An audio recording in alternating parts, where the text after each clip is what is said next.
Hey everyone, welcome to wire earning academy. So आज हम लोग इस वीडियो में बात करने वाले हैं कुछ इम्पॉर्टेंट क्वेश्चंस के बारे में, जो कि है defined medium and undefined medium के बारे में।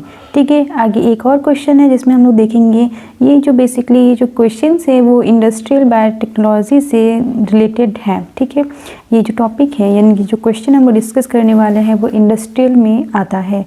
ठीक है, बायो प्रोसेस में भी पूछा जाता है। ये बेसिक क्वेश्चंस हैं जो कि काफ़ी ज़्यादा इम्पॉर्टेंट हैं। माइक्रो भी इसमें आ जाती है, तो ये काफ़ी मतलब बेसिक चीज़ ही है।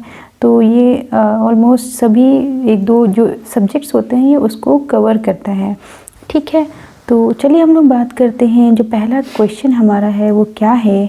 फर्स्ट क्वेश्चन इज़ दैट, एक second, what do you understand by the defined medium and undefined medium, right? तो सबसे पहले हम लोग बता देते हैं, मैं बता दूं आपको कि defined medium and undefined medium, जैसे कि आप नाम से ही समझ सकते हैं। डिफाइंड मीडियम का मतलब ये होता है कोई चीज़ ऑलरेडी जो डिफाइंड है। ठीक है, और अनडिफाइंड मीडियम का मतलब होता है कोई चीज़ ऑलरेडी अनडिफाइंड है, यानी कि किसी एक कोई इंसान है। ठीक है, सपोज करिए कोई इंसान है, आप उसके बारे में पूरी तरह से सब जानते हैं, उसका name, address, everything. Okay, that is known as defined medium. ठीक है, और अनडिफाइंड मीडियम का मतलब है अगर आप किसी के बारे में कुछ भी नहीं जानते हैं, राइट।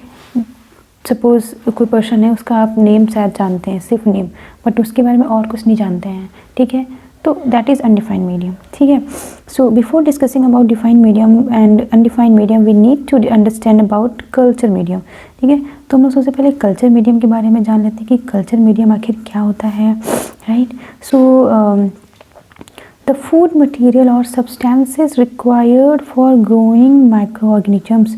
ठीक है, ऐसा फूड मटेरियल, ऐसे न्यूट्रिएंट्स, ऐसे मॉलिक्यूल्स जो कि बैक्टीरिया, ठीक है, ये माइक्रो ऑर्गेनिजम्स जो होते हैं उनको ग्रो करने के लिए जो ज़रूरत होता है उसको हम लोग कल्चर मीडिया बोलते हैं, राइट। क्योंकि आपने देखा होगा जब लैब में हम लोग यानी कि कोई भी बनाते हैं, कल्चर मीडिया बनाते हैं, तो उसमें जब बैक्टीरिया का यूज़ करते हैं तो बैक्टीरिया को आखिर ग्रो करने के लिए, उनको सर्वाइव करने के लिए कुछ ना कुछ तो चाहिए ही होगा ना। तो उसी चीज़ को उनको ग्रो करने के लिए, जैसे कि हम लोग ह्यूमंस क्या करते हैं, हम लोग ह्यूमन बीइंग हैं तो हम लोग को खाना चाहिए होता है for survival, right. So similarly जो कल्चर मीडिया है वो माइक्रोब्स के लिए बहुत ही ज़्यादा ज़रूरी होता है। सो माइक्रोब्स के खाने को हम लोग कल्चर मीडियम बोलते हैं, right. Now let's talk about what are the composition of culture media. अब जैसे कि हम लोग खाना खाते हैं, राइट, खाने में हम लोग क्या होता है, क्या क्या कंपोजिशन होता है। ठीक है, तो वही यहाँ पे बात की जा रही है कि जो कल्चर मीडिया है आखिर उनको ऐसा क्या खाना चाहिए होगा। ठीक है, तो उसमें क्या क्या चीज़ें होती हैं वो हम लोग देखने वाले हैं। सबसे पहले वाटर, ठीक है, वाटर हो गया। Next thing is energy sources. Energy source कुछ भी हो सकता है यहाँ पे, लाइक ग्लूकोज हो गया या फिर लैक्टोज, जिससे कि जो प्रोसेस होता है ना, जब ग्लूकोज नहीं होता है देन उसको लैक्टोज वो लेने लगता है लैकोपेरॉन के through glucose. And next thing is like carbon source, ठीक है, नाइट्रोजन सोर्स, मिनरल सॉल्ट्स हो गए एंड स्पेशल ग्रोथ फैक्टर्स। तो ये सारी चीज़ें जो होती हैं इनको बहुत ज़्यादा ज़रूरी होता है for their survival, for their growth. तो ये इसका कंपोजिशन हो गया है। Now let's talk about types of culture media. जैसे कि हम लोग खाना खाते हैं ना, तो हम लोग के खाने में बहुत सारी वैरायटीज़ होती हैं। ठीक है, तो सिमिलरली इनके जो कल्चर मीडिया हैं इनमें बहुत सारी वैरायटीज़ देखने को मिलती हैं। वो वैरायटीज़ क्या क्या होती हैं, तो पहला जो है classification based on physical state. ठीक है, इसमें जो क्लासिफिकेशन बेस्ड है फिजिकल स्टेट पे। Next thing is classification based on ingredients. ठीक है, तो इंग्रेडिएंट्स के बेसिस पे भी इसमें इसको डिफ्रेंशिएट किया गया है, यानी कि एक दूसरा इसका टाइप रखा गया है। सबसे पहले हम लोग बात करने वाले हैं classification based on physical state. ठीक है, तो इसमें क्या क्या है चलिए देखते हैं। Solid medium and next thing semi solid medium, next जो है वो लिक्विड मीडियम है। तो जो फिजिकल स्टेट यानी कि फिजिकल स्टेट के बेसिस पे इनको 3 पार्ट में डिवाइड किया गया है। First is solid medium, semi solid and liquid medium. ठीक है, नेक्स्ट जो है जो बात कर रहे हैं वो इंग्रेडिएंट्स के बेसिस पे इसको क्लासीफाई किया गया है। तो इसमें सबसे पहले आता है simple medium, next is complex medium, next is synthetic और डिफाइंड मीडियम, नेक्स्ट जो है वो स्पेशल मीडियम है। तो चलिए हम लोग इसके बारे में बात करते हैं वन बाय वन करके। तो चलिए अब हम लोग देख लेते हैं कि classification based on the ingredients में क्या क्या है, ठीक है। तो सबसे पहले जो यहाँ पे मेंशन होके रखा है वो ये डिफाइन मीडियम, राइट। तो जैसे कि मैंने अभी आपको डिफाइन मीडियम का एक एग्जांपल दिया था, बट फिर भी हम लोग यहाँ पे अच्छे से पढ़ लेते हैं कि डिफाइन मीडियम क्या है। Specially prepared media from pure chemical substances for research purpose and composition of every component is well known, ठीक है। जैसे कि मैंने भी बताया ना, ये जो कोई मीडियम है उसमें अगर जो कंपोजिशन है वो कम्प्लीटली मतलब पूरी तरह से हमें नोन होना चाहिए, हर एक एवरी कंपोनेंट, ठीक है। जितने भी उसमें कंपोनेंट्स मिक्स हैं, क्या क्या है पूरा उसका सब, ठीक है, हिस्ट्री, कंपोजिशन, एवरीथिंग हमें क्या होनी चाहिए, नोन होनी चाहिए। So that is known as defined medium. यहाँ पे आपको इसका एग्जाम्पल मिल जाएगा, दैट इज़ पेप्टोन वाटर, ठीक है। तो पेप्टोन वाटर जो है उसमें इसका जो कंपोजिशन है वो ये है 1% पेप्टोन है प्लस 0.5% जो है वो NaCl है इन वाटर, ठीक है। नाउ हम लोग अब बात करते हैं अनडिफाइंड मीडियम के बारे में, राइट।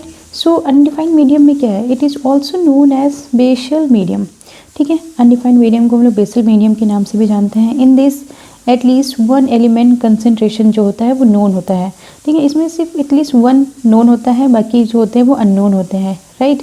इसका एग्जाम्पल मैं ऑलरेडी आपको दे चुकी हूँ, ठीक है, तो आप उससे समझ सकते हैं।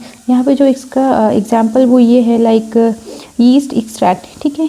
इन this only composition of the amino acids, ठीक है, and nitrates are known and others are unknown, ठीक है। सो जैसे कि यहाँ पे जो इसका एग्जाम्पल जो है वो इसका क्या नाम है अनडिफाइंड मीडियम का, वो ये है जो यीस्ट एक्सट्रैक्ट होता है। इसमें क्या होता है, यीस्ट एक्सट्रैक्ट में जो एक अमीनो यानी कि अमीनो एसिड्स जो होते हैं, नाइट्रेट्स जो होता है उनका ही कंपोजिशन हमें नोन होता है, बट बाकी के जो होते हैं वो अननोन होते हैं, राइट। तो डिफाइंड मीडियम का हो गया मेरा क्या, पेप्टोन वाटर, एंड अनडिफाइंड का क्या हो गया, यीस्ट एक्सट्रैक्ट, ठीक है। पेप्टोन वाटर में 1% पेप्टोन प्लस 0.5% सोडियम क्लोराइड जो होता है वो वाटर में, इसका कंपोजिशन पेप्टोन का जो हो गया, एंड अनडिफाइंड में यीस्ट एक्सट्रैक्ट, ठीक है। इस चीज़ को अच्छे से याद रखिएगा, ये एग्जाम्पल बहुत ज़्यादा इंपॉर्टेंट है, राइट।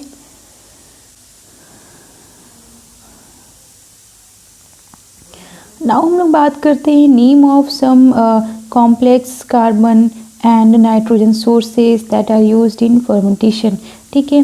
तो नाइट्रोजन सोर्सेज यहाँ पे आपको देख के रखा है, इसमें क्या क्या है चलिए देखते हैं। The most efficient nitrogen sources for fermentation rate were ammonium sulphate, ठीक है। तो जो नाइट्रोजन सोर्स है वो मोस्टली किसको माना जा रहा है यहाँ पे, अमोनियम सल्फेट को, ठीक है। इसका जो क्या नाम है, इसका जो सोर्स है वो ammonium sulphate and the mixture of ammonium sulphate and amino acids, ठीक है। तो ये हो गया हमारा नाइट्रोजन सोर्स का, ठीक है। नाउ हम लोग बात करते हैं इसका एग्जाम्पल्स के बारे में।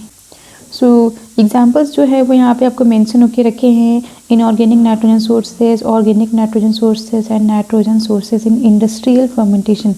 तो सबसे पहला जो है वो क्या है, इनऑर्गेनिक नाइट्रोजन सोर्सेज। इसमें जो है वो अमोनिया, ठीक है, इनऑर्गेनिक में जो आते हैं हमारे अमोनिया आता है, अमोनियम सॉल्ट्स आते हैं। इसमें अमोनियम सॉल्ट्स में आपको देखने को मिलेगा अमोनियम क्लोराइड, अमोनियम नाइट्रेट, ठीक है। नेक्स्ट जो है वो ऑर्गेनिक नाइट्रोजन सोर्सेज में देखते हैं क्या क्या आता है। तो ऑर्गेनिक नाइट्रोजन सोर्सेज में आता है आपका यीस्ट एक्सट्रैक्ट, ठीक है, ये ऑर्गेनिक है, और ऊपर वाला जो था वो इनऑर्गेनिक है, ठीक है। ऑर्गेनिक में हमारा यीस्ट एक्सट्रैक्ट है, पेप्टोन है, अमीनो एसिड्स है, ठीक है। नेक्स्ट जो है वो nitrogen sources in industrial fermentation. तो इंडस्ट्रियल फर्मेंटेशन में नाइट्रोजन का सोर्स क्या क्या होता है, वो होता है सोया मील, कॉर्न, स्टेप लिक्विड हो गया, यीस्ट एक्सट्रैक्ट हो गया। नाउ हम लोग बात करते हैं सम कार्बन सोर्सेज के बारे में, ठीक है। तो इसमें जो कार्बोहाइड्रेट्स है, ठीक है, and refined and pure carbohydrates में लिखा हुआ है। तो सबसे पहला जो है वो ये है most predominant source of energy in fermentation industry, यानी कि जो कार्बोहाइड्रेट्स होते हैं, ठीक है, शुगर जिसको कहते हैं, तो ये जो इसका एक बहुत ज़्यादा एनर्जी का सोर्स जो होता है वो कार्बोहाइड्रेट्स को माना जाता है फर्मेंटेशन इंडस्ट्रीज़ में, ठीक है। नेक्स्ट जो है वो रिफाइंड एंड प्योर कार्बोहाइड्रेट्स में क्या क्या आता है, ये रिफाइंड एंड प्योर कार्बोहाइड्रेट्स होते हैं, जिसमें आता है हमारा ग्लूकोज, सुक्रोज हो गया, are rarely use for economic reasons, ठीक है। तो नेक्स्ट जो हम लोग बात कर रहे हैं substrates such as molasses and malt extract, discharge, dextran and cellulose, ये सभी आपके यहाँ पे सबस्ट्रेट्स जो हो चुके हैं वो सबस्ट्रेट को यहाँ पे मेंशन करके रखा हुआ है, ठीक है। Methanol, ethanol, these are used as carbon source, ठीक है। तो इनको हम लोग कार्बन सोर्स के तौर पे यूज़ करते हैं कोई भी प्रोडक्ट फॉर्मेशन में, ठीक है। तो ये आप अच्छे से लर्न कर लीजिए, आप इसका स्क्रीनशॉट भी ले सकते हैं, तो आप इसका स्क्रीनशॉट भी ले सकते हैं फॉर योर फ्यूचर नोट्स, ठीक है। तो नेक्स्ट क्वेश्चन के बारे में अगर हम लोग बात कर रहे हैं तो नेक्स्ट क्वेश्चन जो हमारा है वो ये है, why are the components of bacterial and fungal media are different. यानी कि ये क्वेश्चन ये पूछ रहा है जो बैक्टीरियल जो मीडिया ग्रोथ मीडिया होता है और फंगल ग्रोथ मीडिया वो क्यों डिफरेंट होते हैं, आखिर क्या रीज़न होता है। तो चलिए हम लोग बात करते हैं बैक्टीरिया और फंगल मीडिया के डिफरेंस के बारे में, ठीक है। तो यहाँ पे आंसर दिया हुआ है, before discussing about bacterial and fungal growth media we need to understand difference between them, ठीक है। सो इनके बारे में पहले हम लोग मीडिया को पढ़ने से पहले हम लोग थोड़ा इनके डिफरेंस के बारे में देख लेते हैं, ठीक है, ताकि हम लोग को आइडिया हो जाए कि बैक्टीरिया और जो फंजाई वगैरह होती हैं तो उसमें क्या डिफरेंस होता है, तभी तो हम लोग उनके मीडिया ग्रोथ मीडिया के बारे में समझ पाएंगे ना एक्चुअली में। तो चलिए, there are many difference between bacterial and fungal growth media, ठीक है। तो इसमें बहुत सारे डिफरेंसेस आपको देखने को मिलते हैं। पहला जो डिफरेंस यहाँ पे है वो ये है अपीयरेंस, ठीक है। तो बैक्टीरिया जो है वो 3.5 बिलियन ईयर एगो देखे गए थे सबसे पहले, यानी कि जो हिस्ट्री के बारे में बात की गई है वो 3.5 बिलियन ईयर्स एगो वो देखे जा चुके थे। फंजाई के बारे में अगर बात कर रहे हैं तो 1 बिलियन ईयर्स एगो, ठीक है। जो फंजाई है वो 1 बिलियन ईयर्स एगो देखने को मिली थी, ठीक है ना। न्यूट्रिशन के बारे में अगर हम लोग बात करें तो बैक्टीरिया किस टाइप का न्यूट्रिशन लेता है और फंजाई किस तरह के लेता है, तो वो उसके बारे में बात करते हैं हम लोग। बैक्टीरिया में क्या है, मस्ट बी सिंपल, ठीक है, simple and soluble to pass through cell wall, ठीक है। तो इसका न्यूट्रिशन जो है वो थोड़ा सा सिंपल होना चाहिए, थोड़ा सोल्यूबल होना चाहिए, ताकि बैक्टीरिया की जो सेल वॉल होती है वो उससे ईजिली क्या आ जाए, ट्रांसफ़र हो जाए, राइट। अगर ज़्यादा आप उसको कॉम्प्लेक्स दे देंगे या फिर इनसॉल्युबल दे देंगे तो वो उसके बैक्टीरिया में अच्छे से उसको वो क्रॉस नहीं कर पाएगा। तो ये इसके न्यूट्रिशन के बारे में बात हो गई ना। हम लोग इसमें देखते हैं रिप्रोडक्शन कैसा होता है, तो इसमें बाइनरी फिजन यूज़ होता है बैक्टीरिया के केस में, एंड जो फंजाई में यूज़ होता है वो via sexual and asexual spores से होता है। सो ये हो गए 3 पॉइंट्स जिसमें आपने अपीयरेंस देखा, nutrition and it's reproduction. Now हम लोग नेक्स्ट थिंग के बारे में बात कर रहे हैं, कॉम्प्लेक्सिटी। तो कॉम्प्लेक्सिटी क्या होती है, देखिए बैक्टीरिया में सिंपल सिंगल सेल्ड देखने को मिलता है, ठीक है। बैक्टीरिया जो होते हैं वो सिंपल सिंगल सेल्ड होते हैं, no internal membranes, 1 to 5 microns का इनका पूरा देखने को मिलता है, ठीक है। नाउ फंजाई में क्या होता है, मोर कॉम्प्लेक्स होंगे, ये वेल डिफाइंड होगा, इंटरनल ऑर्गन्स होंगे, मल्टी सेलुलर होगा, ठीक है, विजिबल टू नेकेड आइज, ठीक है। तो एक्चुअली में यहाँ पे एक पॉइंट और भी है, जैसे कि अभी आगे आपको पता चलेगा, ये जो बैक्टीरिया होते हैं वो क्या हैं, ये प्रोकैरियोट्स में आते हैं, ठीक है। और ये जो है फंजाई यूकैरियोट, तो मेजर तो डिफरेंस तो यहीं पे ही हो जाएगा, पूरा बहुत ही डिफरेंस है, ठीक है, यूकैरियोट्स एंड प्रोकैरियोट्स। नाउ हम लोग बात कर रहे हैं तो प्रोटेक्शन अगेंस्ट इन्वायरमेंट, इसमें सेल वॉल देखने को मिलती है, ठीक है, इसमें सेल वॉल मिलेगा। Fungi are the only eukaryotes with a cell wall, ठीक है। तो फंजाई सिर्फ यूकैरियोट्स में कभी कभी पूछा जाता है कि क्या यूकैरियोट्स के पास में जो फंजाई है तो उसमें जो ऑर्गेनिज्म है, ठीक है, फंजाई ही होती है जिसके पास में यहाँ पे आपको वो मिलता है सेल वॉल। वैसे प्लांट्स में तो मिलती है, बट यहाँ पे जब ऑर्गेनिज्म के बारे में बात करें इस टाइप से, तो यहाँ पे आपको फंजाई में ही आपको सेल वॉल देखने को मिलेगी। ना हम लोग बात करते हैं important components of bacterial culture media, ठीक है। तो क्या इंपॉर्टेंट कंपोनेंट्स होते हैं बैक्टीरिया के जो कल्चर मीडिया होता है। So there are some of the ingredients of culture media include, first one is water, agar, peptone, casein, hydrolysate, meat extract हो गया, yeast extract and malt extract. तो ये सारे इसके कंपोनेंट्स देखने को मिलते हैं। क्लासिफिकेशन जो है वो bacterial culture media can be classified in at least 3 ways based on consistency, based on nutritional component and based on it's functional use, ठीक है। नाउ हम लोग देखते हैं कि important components of fungal culture media. तो फंजाई की जो कल्चर मीडिया होता है उसके इम्पोर्टेंट क्या क्या कंपोनेंट्स होते हैं। There are two types of fungal culture media. First one is natural media, ठीक है, second one is synthetic culture media, ठीक है। First one is natural and second one is synthetic culture media, right? So natural media are composed of natural substances, ठीक है, क्योंकि natural है भाई तो उसमें नेचुरल सब्सटेंसेस तो रहेंगे ही ना, सच एज हर्बेसियस हो गया, राइट, वुडी स्टेम्स हो गए, सीड्स हो गए, लीव्स हो गया, और कॉर्न मील हो गया, व्हीट जर्म हो गया एंड ओट मील हो गया, एटसेट्रा, ठीक है। अब बात करते हैं नेचुरल मीडिया जो होते हैं वो यूजली क्या होता है, वो इजी होते हैं प्रिपेयर करने के लिए, बट उसमें मेन दिक्कत जो होती है वो ये होती है कि उनमें जो कंपोजिशन होता है वो लिटिल बिट अननोन होता है, राइट। सो ये इसका एक डिसएडवांटेज भी देखने को मिलता है यहाँ पे। And the main difference between the bacteria is the prokaryotic organism that, जैसा कि मैंने अभी आपको बताया ना कि बैक्टीरिया जो है वो क्या है, वो प्रोकैरियोटिक ऑर्गेनिज्म है एंड फंजाई जो है वो एक यूकैरियोटिक ऑर्गेनिज्म है, ठीक है। सो यहाँ पे आपको जैसे कि कर्व जो होता है वो आप जानते ही होंगे, मैंने इसका जो कर्व है वो बैक्टीरिया का इसका जो ग्रोथ कर्व होता है जिसको हम लोग बोलते हैं वो मैंने ऑलरेडी एक वीडियो इस पर बनाई है, तो आप उसको जाके देख सकते हैं। आपको बायोलॉजिकल एकेडमी का जो चैनल है उसी पे आपको मिल जाएगा। तो जैसे कि आप यहाँ पे जानते हैं ये जो लाइन है वो एक्स एक्सिस को डिनोट करती है और ये लाइन जो होती है वो वाई एक्सिस को डिनोट करती है, ठीक है। यहाँ पे आपको मिल जाएगा नंबर ऑफ सेल्स, ठीक है, ये यहाँ पे आपको टाइम मेंशन होके रखा है।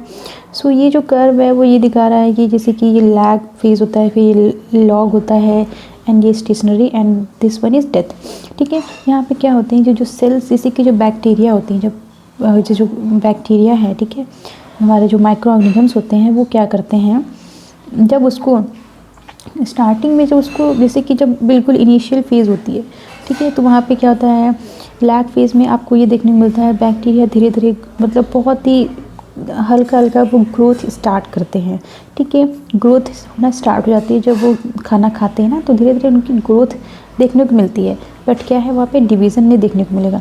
बट लॉग फेज़ जो होता है यहाँ पे आपको क्या होता है, डिवीज़न स्टार्ट हो जाती है। ये जो बैक्टीरिया होता है वो ग्रोथ भी करता है और डिवाइड भी करना स्टार्ट कर देता है, तो इसको हम लोग एक्सपोनेंशियल फेज़ के नाम से भी जानते हैं। ये बहुत इम्पॉर्टेंट चीज़ है, ठीक है, एक्सपोनेंशियल और लॉग, ठीक है। नेक्स्ट जो आता है वो क्या आता है, स्टेशनरी, ठीक है। स्टेशनरी में यहाँ पे जैसे कि ब्लैक हुआ, ग्रोथ हुई, डिवीज़न स्टार्ट हो गया, ठीक है, डिवाइड करना स्टार्ट हुए। फिर एक होता है ना हल्का सा, जब इनका जो न्यूट्रिएंट्स इनका जो होता है, खाना पीना जो होता है, इनका भोजन जो होता है वो धीरे धीरे कम होने लगता है, तो वहाँ पे ये जो ग्रोथ होती है इनकी थोड़ी सी बिल्कुल सैचुरेट कांस्टेंट हो जाती है, ठीक है। तो यहाँ पे आपको ये स्टेशनरी फेज़ देखने को मिलता है। बट एंड में क्या होता है, जब पूरा ख़त्म हो जाएगा, ठीक है, इनका खाना ख़त्म हो जाता है तो उनको खाने को नहीं मिलेगा, फिर लास्ट में इनको क्या होती है, यहाँ पे आपको डेथ फेज़ देखने को मिलती है, या फिर आप इसको डिक्लाइन फेज़ भी कह सकते हैं। सो ये हो गया overall culture media and fungi bacteria के क्वेश्चंस। ये जो 2 इम्पॉर्टेंट क्वेश्चंस थे वो मैंने यहाँ पे आपसे डिस्कस किए। आई होप आपको ये वीडियो पसंद आई होगी। वीडियो अच्छी लगी तो आप लाइक कर सकते हैं, चैनल को सब्सक्राइब कर सकते हैं और बेल आइकन को प्रेस कर सकते हैं, ठीक है, ताकि आपको टाइम से सारी नोटिफिकेशन जो है वो मिल जाएँ। और तो कमेंट करना मत भूलिएगा। Okay, so thank you so much for watching this video. मिलते हैं अगली वीडियो में। Bye bye, take care.